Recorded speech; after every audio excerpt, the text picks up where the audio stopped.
दोस्तों नमस्कार। बिहनिया संजय से मैं कौशल तिवारी।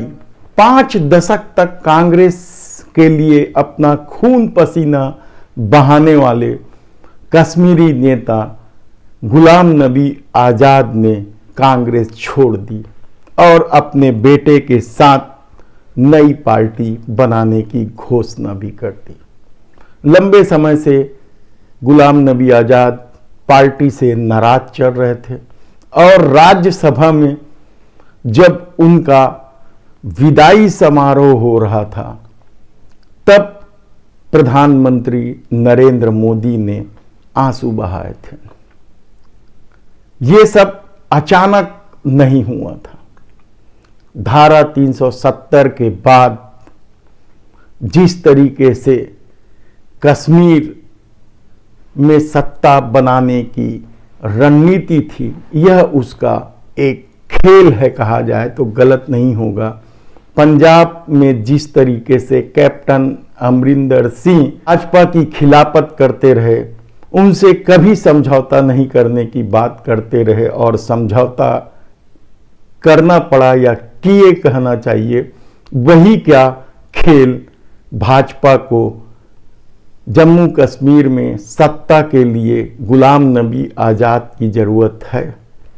निश्चित रूप से मुख्तार अब्बास नकवी और शहनवाज हुसैन के किनारे हो जाने के बाद या किनारे कर दिए जाने के बाद कश्मीर में चुनाव जीतने के लिए एक दमदार नेता की जरूरत थी और शायद भाजपा को गुलाम नबी आजाद के रूप में एक नेता मिल गया, कहा जाए तो गलत नहीं होगा। लेकिन इस खबर ने उस खबर को डाइल्यूट कर दिया जो इस देश के लोकतंत्र के लिए शायद सबसे गंभीर और महत्वपूर्ण खबर थी। वह खबर थी बीजेपी सीरियल किलर है। यह आरोप आम आदमी पार्टी के अरविंद केजरीवाल ने लगाया। उन्होंने कहा कि भाजपा 277 विधायकों को अब तक खरीद चुकी है। उन्होंने एक बड़े राशि का जिक्र भी किया है, हम उसका जिक्र नहीं करना चाहते हैं, लेकिन उन्होंने जिस तरीके से एक एक प्रदेश का नाम गिनाया जहां खरीद की गई, गोवा, कर्नाटक, महाराष्ट्र, असम, मध्य प्रदेश, बिहार, अरुणाचल प्रदेश, मणिपुर और मेघालय की सरकार गिरा चुके हैं। क्या पूरे देश में कब्जा करने की या सत्ता में बने रहने के लिए सिद्धांतों को तिलांजलि देकर यह खेल खेला जा रहा है, सिर्फ सत्ता में बने रहने के लिए। आम आदमी महंगाई और बेरोजगारी से त्रस्त है, लेकिन राजनीति का अपना खेल है। तब सवाल यह है कि आने वाले दिनों में आम आदमी के लिए क्या होगा, किस तरह से वे अपने जीवन जीने के जद्दोजहद से राहत पाएंगे, यह बेहद कठिन सवाल है।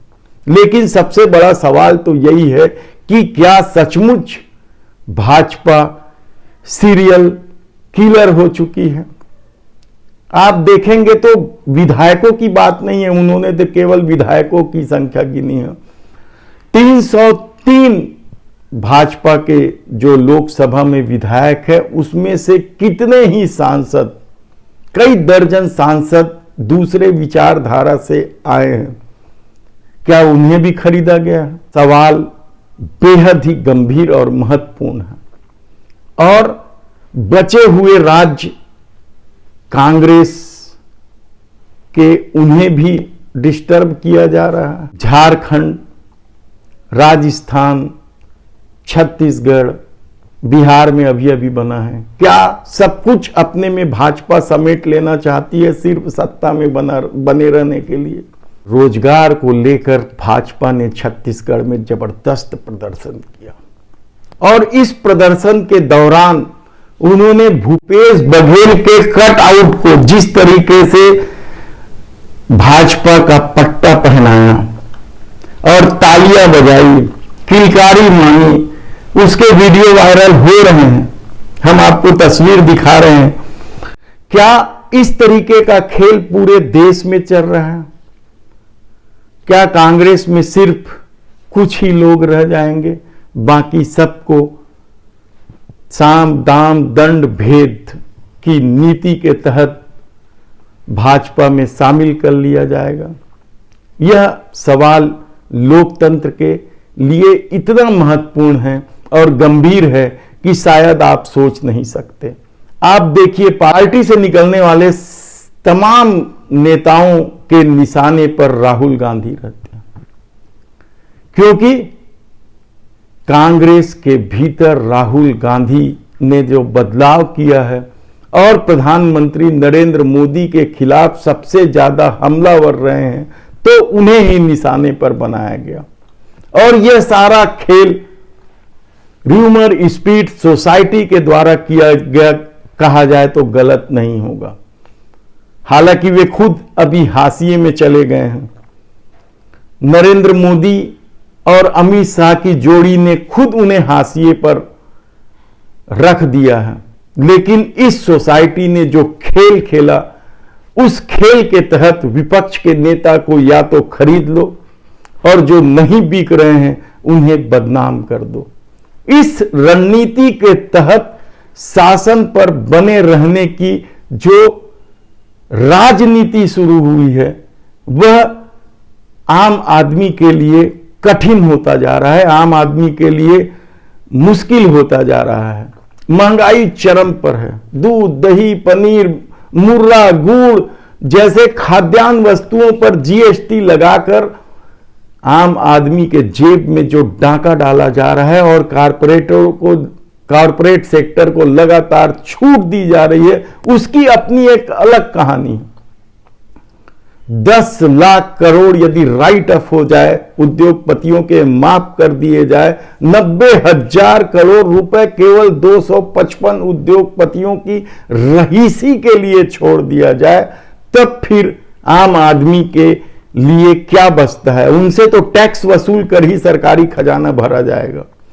सार्वजनिक क्षेत्र की कंपनियां लगातार बेची गई, निजीकरण का खेल खेला गया ताकि नौकरी न देने पड़े और 8.5 लाख से अधिक पद केंद्र सरकार में रिक्त पड़े।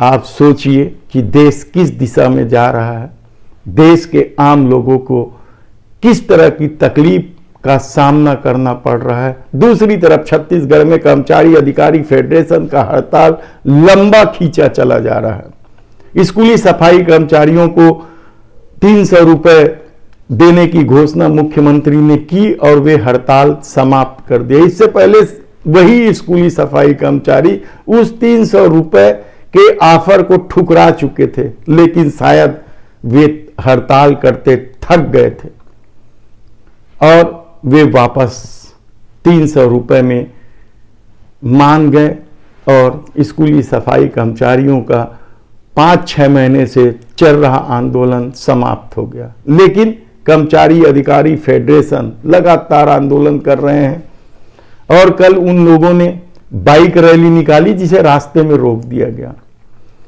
शासन की मंशा है, हमने कल भी बताया था कि इस आंदोलन को भी लंबा कर दिया जाए ताकि वे थक जाए, संगठन टूट जाए। आप उनके सोशल साइट्स में जो ग्रुप बनाए उनमें देखिए कि किस तरह की बातें हो रही हैं, किस तरीके से आपस में एक दूसरे पदाधिकारियों को या पदाधिकारियों पर आरोप लगने शुरू हो गए हैं।